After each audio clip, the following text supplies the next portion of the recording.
Communication.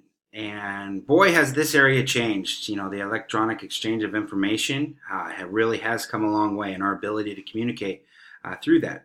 In the 19th century, the phone, communicating on the wire, and snail mail was our main modes. And now in the 21st century, cell phones and emails and instant messaging. I mean, almost everyone walking around has a phone in their pocket that is pretty much a computer.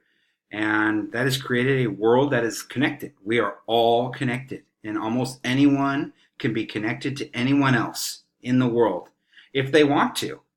And for some, this is a burden, and others a luxury, this idea of constant communication. And one of the major benefits in my mind is collaboration, just like this project, what we're doing now, in different places, coming together and building this project. And part of that is users need to be taught how to make appropriate decisions with their communication. And as teachers, especially, it is our job to educate and to alleviate ignorance and really instill in our students this idea of digital citizenship. You need to be responsible for your actions in the way that you communicate and to make wise and safe choices through that.